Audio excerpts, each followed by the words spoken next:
అందరికీ శ్రీమాత్రే నమః. శ్రీ గురుభ్యో నమః.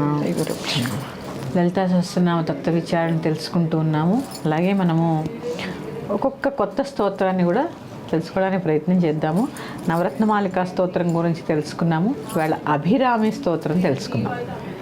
అభిరామి ఈ అభిరామీదేవి కృప ఎలాంటిదంటే, ఆవిడ యొక్క తాటంకము చెవి కమ్మల చేత అమావాస్యని పౌర్ణమిగా చేసిందట. అందుకే ఆ స్తోత్రంలో కూడా ఉంటుంది, చెప్పుకుందాము. అంత మహిమాన్వితమైన శ్లోకము. ఈ యొక్క అభిరామీదేవి యొక్క స్తోత్ర పారాయణ వల్ల చక్కటి ఆయుష్ కలుగుతుంది. ఆయుష్ కలుగుతుంది. అలాగే అభిరామి, ఆ పేరే చూడండి, అభీష్టాలను సిద్ధింపచేస్తూ ఉంటుంది. ఈ స్తోత్రం తెలుసుకుందాము. అమ్మ యొక్క కృపకి ఈ స్తోత్రాన్ని కూడా నేర్చుకుని అమ్మ యొక్క కృపకి అందరూ పాత్రలుగా అవుతారని కోరుకుంటున్నాను.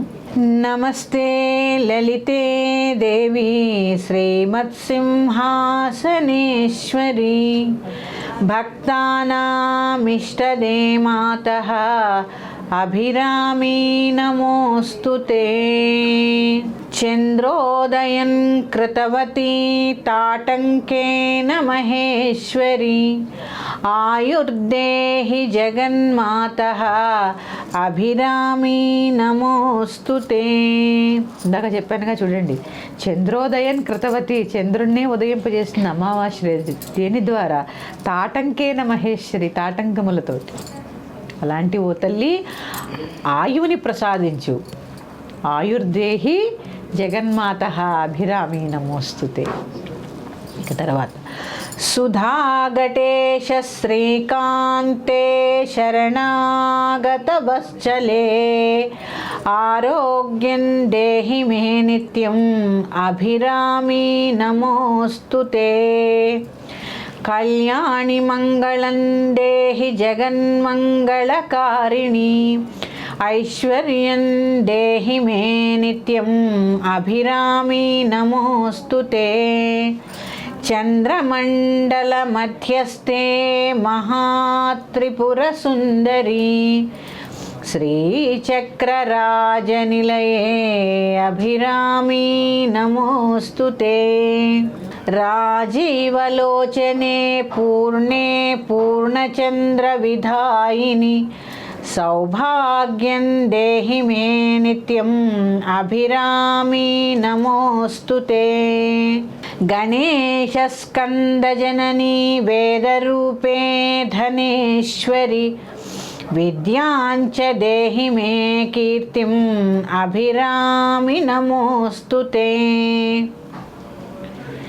సువాసిని ప్రియే మాతః సౌమాంగళ్య వివర్ధిని మాంగళ్యం దేహి మే నిత్యం అభిరామీ నమోస్తుతే. మార్కండేయ మహాభక్త సుబ్రహ్మణ్య సుపూజితే శ్రీరాజరాజేశ్వరీ త్వం అభిరామీ నమోస్తుతే. సాన్నిధ్యం కురు కళ్యాణీ మమ పూజా గృహే శుభే బింబే దీపే తథా పుష్పే హరిద్రా కుంకుమే మమ.